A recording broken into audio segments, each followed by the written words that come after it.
Gálatas 4, versos 4 e 5, diz assim a palavra do Senhor. Vindo, porém, à plenitude do tempo, Deus enviou seu Filho, nascido de mulher, nascido sob a lei, para resgatar os que estavam sob a lei, a fim de que recebêssemos a adoção de filhos. Oremos uma vez mais. Acabamos de ler a tua palavra, Senhor, santa, infalível, inerrante. E agora pedimos ao Senhor que o mesmo Espírito que a inspirou traga iluminação para que entendamos tudo aquilo que acabamos de ler. Fala conosco nesta noite, ó Pai, o que te pedimos em nome de Jesus. E tu és o nosso pastor. Nós somos tuas ovelhas. Por isso pedimos. Alimenta-nos nesta noite. Em nome de Cristo, teu Filho, oramos. Amém. Meus amados irmãos, em razão da ocasião especial na qual nós nos encontramos, comemorando de modo ainda mais específico o nascimento de nosso Senhor e Salvador Jesus, nós começamos a nos perguntar na semana passada sobre quais verdades trazer ao coração nestes dias. Na realidade, até nos propusemos a responder juntos algumas questões. Como nós cristãos deveríamos entender o Natal? O que essa data deve significar para nós? O que nós, crentes, devemos celebrar neste tempo? A partir da exposição deste texto, espero que os irmãos estejam lembrados, na carta de Paulo aos Gálatas, que nós começamos a ver algumas respostas. Sim, porque aqui, no meio de uma argumentação sobre a suficiência de Cristo para a nossa salvação, o apóstolo Paulo fala sobre a vinda do nosso Senhor ao mundo, fala sobre o seu nascimento, fala sobre a encarnação do Verbo, ensina a todos nós, portanto, os significados desse evento sublime, o evento mais sublime de toda a história. Bem-vindos. Na semana passada, vimos 3 desses significados, queridos, do verdadeiro Natal. Nós vimos, por exemplo, que no Natal celebramos o cumprimento de um evento pré-determinado por Deus. Foi aquilo que aprendemos a olhar aquilo que Paulo escreve no início do 4º verso. Paulo escreve: Deus enviou seu Filho na plenitude do tempo. Vimos também que no Natal celebramos a vida de alguém que é total e verdadeiramente divino, o próprio Filho de Deus. Na plenitude do tempo, Deus enviou seu Filho. Vimos também na semana passada que este Filho foi total e verdadeiramente homem. Deus enviou seu Filho, nascido de mulher. Pois bem, nós entendemos os significados dessas verdades e fizemos as devidas aplicações delas à nossa vida no presente. E como eu disse na semana passada, reservamos para a noite de hoje outras 3 lições, as 3 últimas lições ensinadas aqui. Sim, porque ainda há outras 3 verdades relacionadas ao Natal, apresentadas nessa passagem. E vai para elas que nós olharemos nesta noite, concluindo a exposição deste texto. Outras 3 lições que nos ajudam a entender o que de fato celebramos, devemos celebrar nesta data especial. Vou começar pela seguinte delas, primeira verdade da noite, embora a 4ª em nossa sequência. No Natal, celebramos o nascimento daquele que fez o que jamais seríamos capazes de fazer: obedecer perfeitamente à lei de Deus. Esse fato de extrema importância, a ser lembrado por nós, irmãos, nesta ocasião, vem da afirmação presente no final do 4º verso. Por favor, volta os olhos mais uma vez comigo para o texto. Verso 4: vindo, porém, a plenitude do tempo, Deus enviou seu Filho, nascido de mulher, e agora diz Paulo, nascido sob a lei. Irmãos, nós vimos na semana passada, Paulo falou sobre o momento da vida de Jesus, sobre a origem, sobre o modo pelo qual Jesus veio, e agora, na continuação da passagem, ele apresenta a condição de tal evento. Acompanhe comigo o raciocínio. Nascido de mulher, na plenitude do tempo, o enviado por Deus Pai, o Filho, nasceu sob a lei. Jesus, o Verbo eterno, cuja vida celebramos de modo ainda mais intenso nesta época do ano, diz Paulo agora, nasceu sob a lei. Bem, o que isso quer dizer? Quais são os significados disso? Como essa afirmação toca a todos nós hoje? Basicamente, queridos, o sentido é o de que Jesus veio ao mundo também por causa da lei. Entendam? É assim porque a lei condena o pecador. E Jesus veio para salvar o pecador. Jesus veio ao mundo para salvar os pecadores, irmãos. E para salvá-los era necessário que ele observasse todos os mandamentos da lei. Era necessário que observasse e vivesse em perfeita obediência à lei, em perfeita santidade. Somente assim, como nosso substituto é que sua vida poderia ser oferecida em nosso lugar. Somente assim ele poderia assumir a nossa culpa, nós todos que transgredimos a lei do Senhor. Compreendem, portanto, o que eu quero dizer? Jesus nasceu sob a lei. Como ele mesmo disse, não veio para revogar a lei, não veio para modificar a lei, mas para cumpri-la. De fato, o que ele fez, irmãos, com total perfeição, do início ao fim de sua vida. Porque de fato ele se sujeitou e obedeceu perfeitamente à vontade do Pai. Cumpriu toda a lei que o seu povo jamais seria capaz de cumprir desde o seu nascimento. Entendem? Jesus jamais quebrou um mandamento sequer de todo o conselho divino. Pedro nos ajuda a entender em sua primeira carta, capítulo 2, verso 22, diz Pedro, em seu texto, que Jesus não cometeu pecado, nem dolo algum se achou em sua boca. Sabem o que isso quer dizer? Sabem o que isso significa?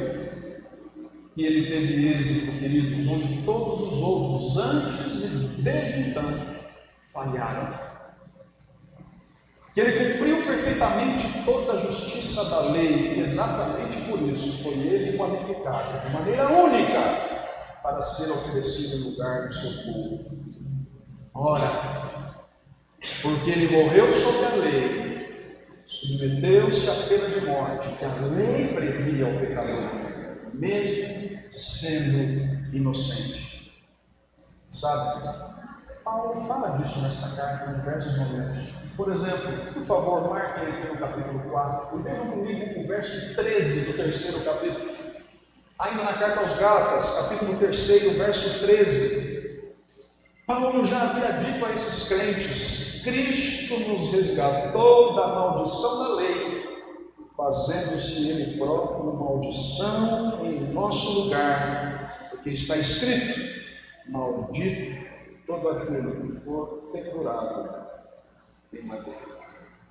Cristo cumpriu toda a lei ativamente em toda a sua vida, mas também sofreu a penalidade por ela prevista, de modo pacífico. Então, irmãos, é tudo isso que essa simples afirmação, nascido sob a lei, quer dizer.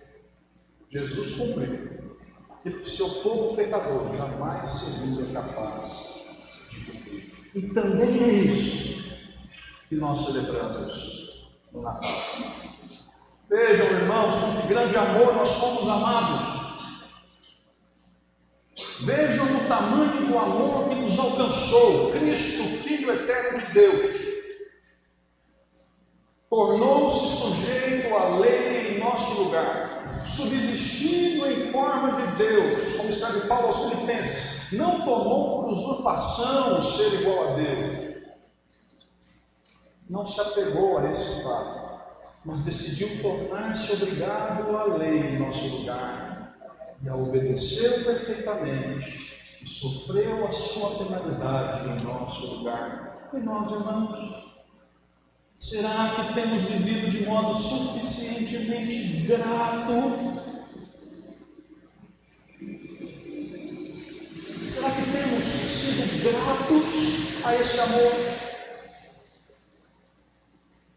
Em nossas ações, em nossas palavras, em nossos pensamentos, será que temos respondido de modo apropriado a esse amor? Entendam que Paulo está nos dizendo, em primeiro lugar, é que Jesus, nesta noite, fez por você o que você jamais seria capaz de fazer.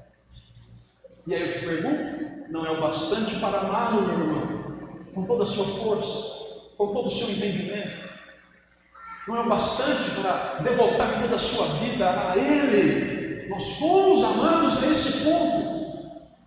O mundo pode desabar ao nosso redor. As pessoas podem nos odiar. As circunstâncias podem ser as mais difíceis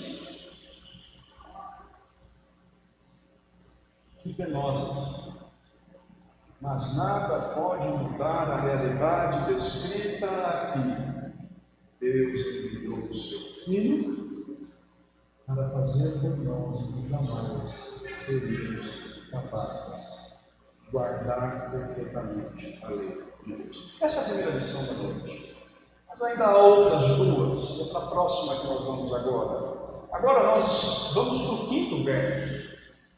E dele, em primeiro lugar, aprenderemos. No Natal, celebramos a chegada da nossa redenção.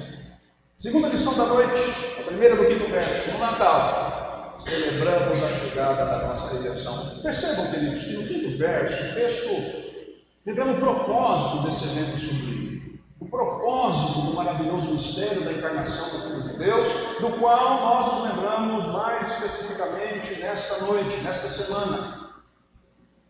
Paulo já falou do momento, da origem, do modo, da condição, e agora é do propósito do nascimento de Jesus que ele tratará. E diz o apóstolo que o Deus homem, nascido sob a lei, na plenitude do tempo, veio para qual finalidade? Quinto verso, por favor, bote os olhos comigo.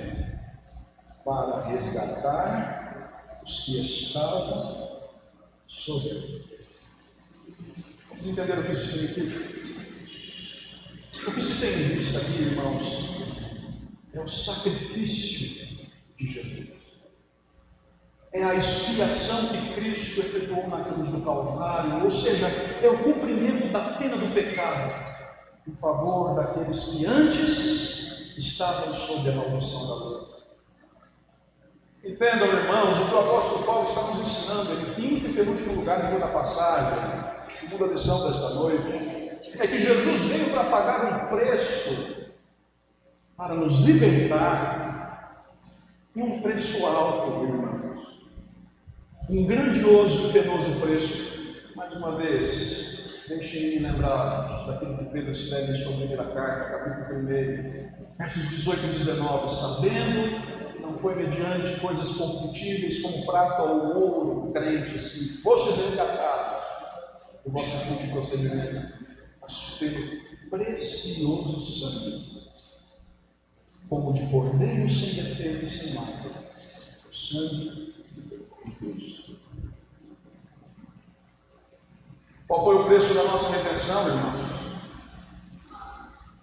Sangue. Qual foi o preço da nossa salvação, irmãos? Sangue. Precioso e inocente sangue. A morte do Filho de Deus. Sim, porque a palavra de Deus é clara. A alma que pecar, essa morrerá.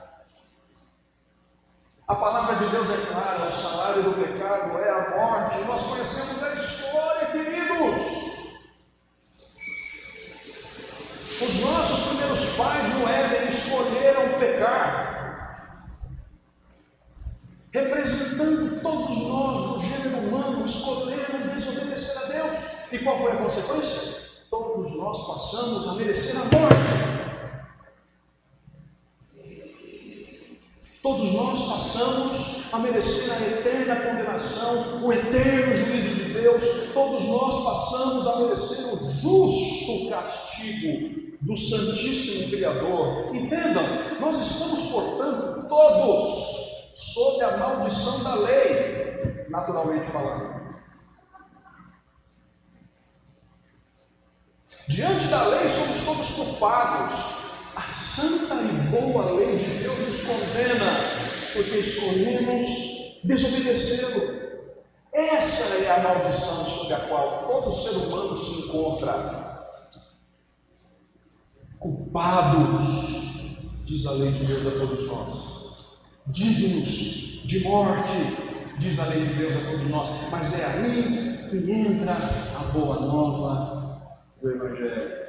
Deus mesmo interveio em nosso favor.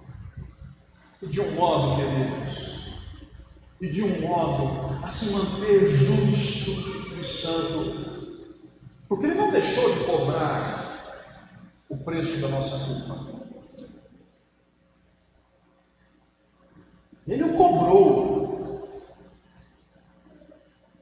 Mas entendem? Cobrou de alguém que tomou o nosso lugar. Cobrou de alguém que nos substituiu, morrendo em nosso lugar. De quem eu estou falando? Quem é esse que levou sobre si as nossas dores? Quem é esse que levou sobre si as nossas enfermidades?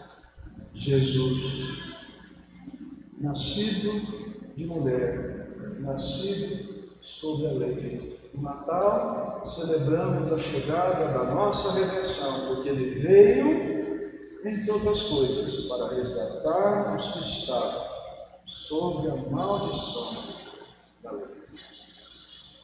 Sabe como essa segunda verdade se aplica a nós hoje? No fundo, a história do Natal também diz respeito a um pouquinho da história de todos nós. Diz respeito à história particular de cada um de nós também. Sabe por quê? Porque ela aconteceu para a nossa redenção, para a nossa salvação. Não é lindo saber disso? Pensem comigo, por alguns instantes, por favor. Não é maravilhoso saber que todos nós, povo de Deus, fomos contemplados como seu povo nessa bela história do nascimento de Jesus? Sabe, irmãos, não há como não reagir como Zacarias em seu cântico. Aquele que lemos mais cedo no Evangelho de Lucas: bendito seja o Senhor, Deus de Israel,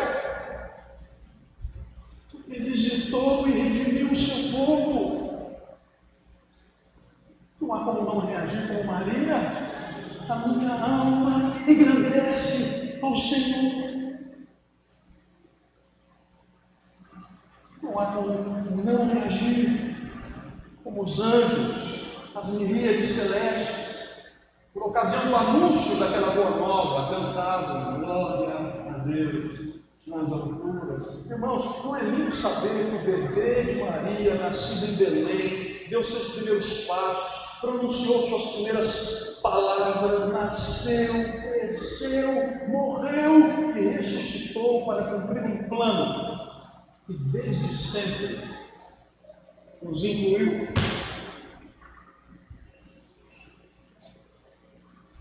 Sabe, nós não podemos guardar isso conosco, irmãos. Conte essa boa nova ao mundo crente. Aproveite esse tempo no qual todas as pessoas estão mais reflexivas, mais abertas, e fale sobre os verdadeiros significados dessa data. Pregue o Evangelho.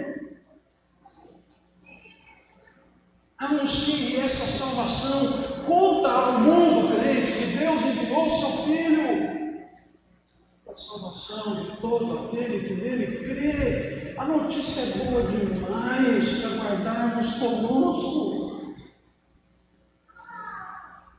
No Natal celebramos a chegada da nossa redenção. Eis a segunda lição do texto. Conta ao mundo, crente. Diz ao mundo, crente. Mas sabe, para encerrarmos, ainda uma terceira e última bela lição da passagem, também relacionada ao Natal, em certo sentido. A terceira da noite, é verdade, mas a sexta do texto, é que nós vimos 3 no domingo passado.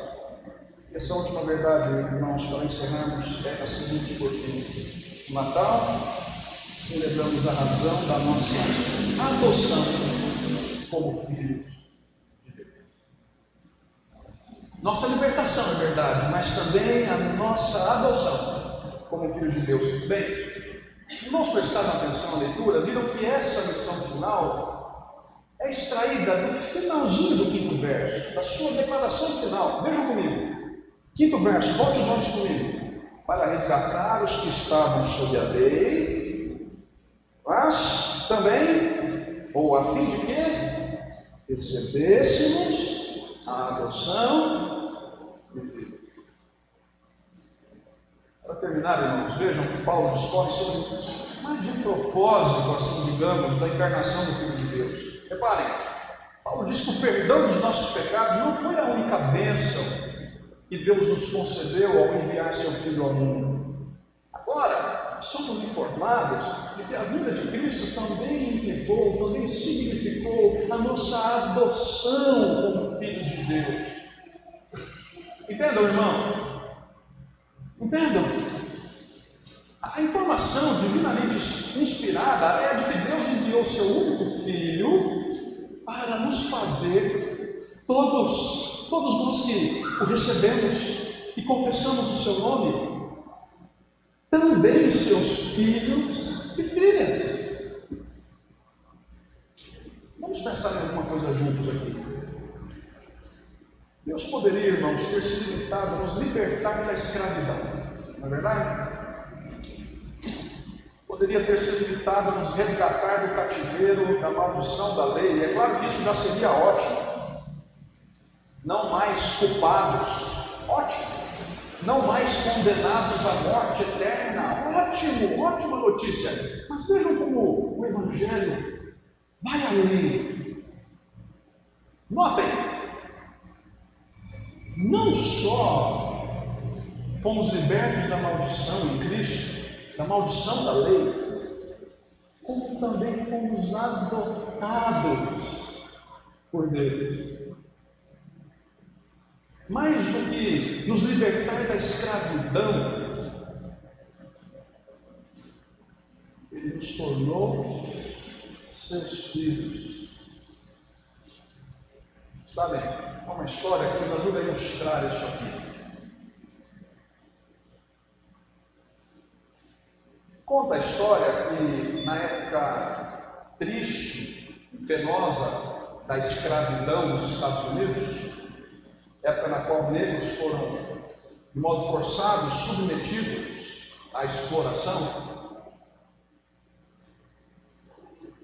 um homem cristão, servo do Senhor, que entendeu que essa não é a maneira correta de se relacionar com os empregados, digamos assim, que essa não é a melhor, de fato, não é a melhor solução em relações trabalhistas, muito pelo contrário, entendendo que isso é pecaminoso, decidiu conceder liberdade àqueles que tinham sob seu senhorio. Foi dar a boa notícia àqueles que até então eram seus escravizados, e fora convencido que definitivamente aquilo não agradava a Deus.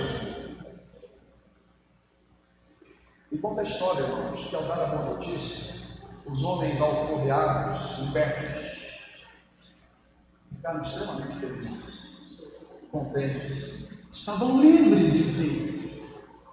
Mas é aí que o homem, entendendo a bondade e a misericórdia de Deus, foi além.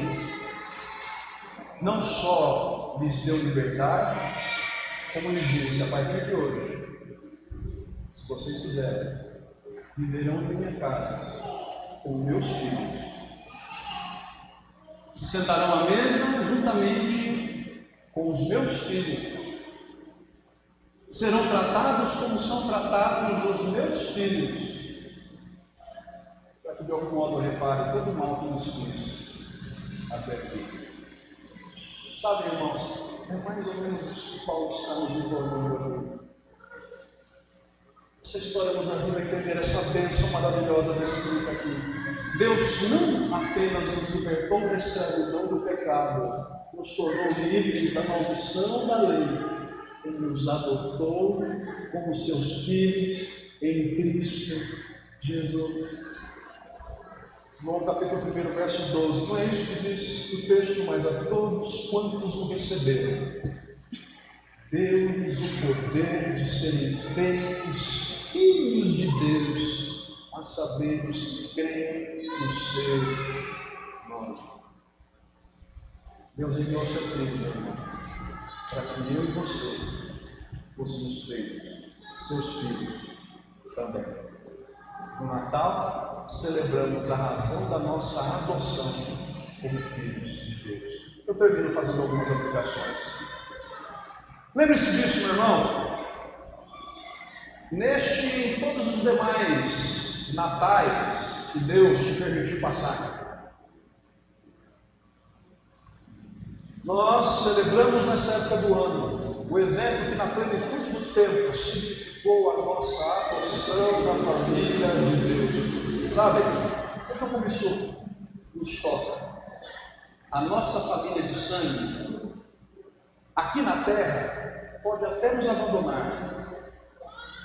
Nossos familiares podem até nos decepcionar, podem neste mundo até virar as costas para nós. Vamos nos lembrar das palavras do salmista: é possível até que pai e mãe nos desamparem, é possível. Mas nem mesmo isso pode apagar o fato de que em Cristo, ainda que aqui sejamos neste mundo abandonados, todos nós fomos adotados.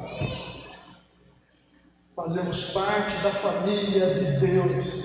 Ainda que uma mãe se esqueça do filho que ainda mama, o Senhor não se esquece de nós. Ainda que sejamos órfãos, desamparados neste mundo, fomos amados por Deus, nós que cremos em Cristo. Por isso, meu irmão, falar de Natal também é lembrar que nós temos um Pai em comum. E exatamente por isso, falar de Natal também é lembrar que somos todos irmãos e irmãs, uns dos outros. Você não está sozinho, crente. Você não está sozinho. Tem um pai que te adotou, e vários irmãos e irmãs que te amam em Cristo Jesus.